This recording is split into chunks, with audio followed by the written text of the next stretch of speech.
Hello everyone, নিয়ে চলে আসলাম আবার একটা নতুন ভিডিও। আজ আমি তোমাদের দেখাবো একটা অসাধারণ স্বাদের ফুলকপির রেসিপি, যেটা নিরামিষ দিনে তোমরা বানিয়ে ফেলতে পারো, আর যেটা ভাত, রুটি, লুচি, কচুরি সব কিছুর সাথে কিন্তু অসাধারণ লাগে।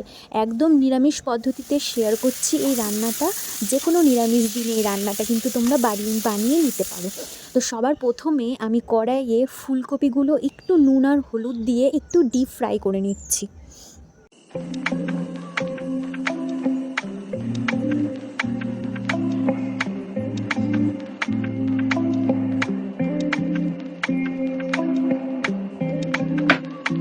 এবার কড়াইয়ে আবার একটু তেল গরম করে সেখানে কিছু আলু ভেজে নেব, ডুমো ডুমো করে কাটা আলু। ঠিক একই প্রসেসে নুন আর হলুদ দিয়ে এই আলুগুলো আমরা একটু ডিপ ফ্রাই করে ভেজে নেব। দেখতে হবে যেন ভাজার সময় 50% আলুগুলো সেদ্ধ হয়ে যায়।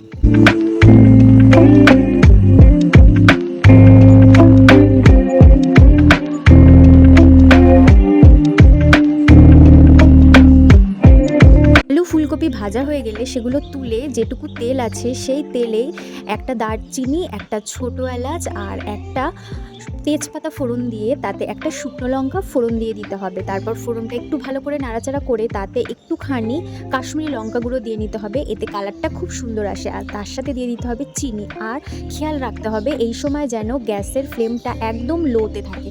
তারপরে আমরা দিয়ে দেব কিছু বাটা মশলা, যার মধ্যে রয়েছে একটা টমেটো, স্বাদ অনুযায়ী কাঁচা লঙ্কা, আদা, একটু কাজু বাদাম পেস্ট, আর তার সঙ্গে রয়েছে জিরে আর অল্প একটু গোটা ধনে, যেটাকে আমি জল দিয়ে একটু মিক্সিতে পেস্ট করে নিয়েছি। সেই মশলাটা দিয়ে নাড়াচাড়া করে তাতে সামান্য একটু হিং দিয়ে দিতে হবে। হিংটা প্রথমে দিলে বেশি ভালো হয়, আমি আসলে ভুলে গেছিলাম দিতে, সেই কারণের জন্য আমি পরে অ্যাড করেছি। তারপরে নুন আর হলুদ দিয়ে ভালো করে মিক্স করে নিতে হবে। আর এই মশলাটা দেখছো, এই মশলাটা হলো সেই ভাজা মশলা যেটা আমি আলুর দম তৈরির সময় যে ভাজা মশলাটা দিয়েছিলাম। সেই ভাজা মশলাটা নিয়ে আবার একটুখানি ভালো করে নাড়াচাড়া করে নিতে হবে, আর অল্প অল্প জল দিয়ে মশলাটাকে কষাতে হবে। মশলাটা ভালো করে কষানো হয়ে গেলে এবার আমরা আলুগুলোকে দিয়ে আবার একটু ভালো করে নাড়াচাড়া করে নেব।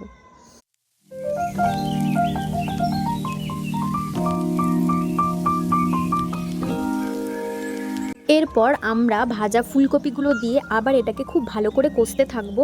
এটাতে খুব বেশি জল যাবে না, কারণ এটা একটু মাখা মাখা হবে, সেই কারণের জন্য অল্প অল্প গরম জল দিয়ে এটাকে সুন্দর করে কষাতে হবে, যাতে সমস্ত ফ্লেভারগুলো এর ভেতরে ঢুকে যায়। আর এই পর্যায়ে যদি লবণের প্রয়োজন হয় তাহলে একটু লবণ দিয়ে নিতে হবে।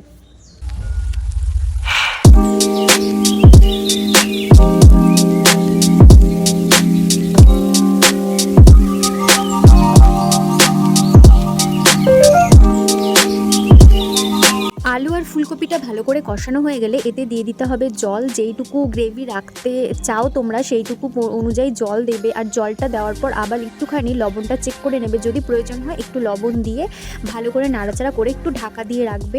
তারপর 10 মিনিট পর ঢাকাটা খুলে একটু চেক করে নেবে আলুগুলো সব ঠিকঠাক সেদ্ধ হয়েছে কিনা। যদি দেখো যে আলুগুলো সেদ্ধ হয়ে গেছে, গ্রেভিটাও তোমার প্রয়োজন মতো ঠিকঠাক সেট হয়ে গেছে, তখন আর কিছু কাজ নেই, জাস্ট একটু নাড়াচাড়া করে সবার শেষে একটু ঘি আর চাইলে একটু গরম মশলা ছড়িয়ে তোমরা সার্ভ করতে পারো। এই গরম গরম ফুলকপির এই রেসিপিটা তোমরা এটা গরম ভাতের সাথে কিংবা কড়াইশুঁটির কচুরি বা লুচির সাথেও সার্ভ করতে পারো।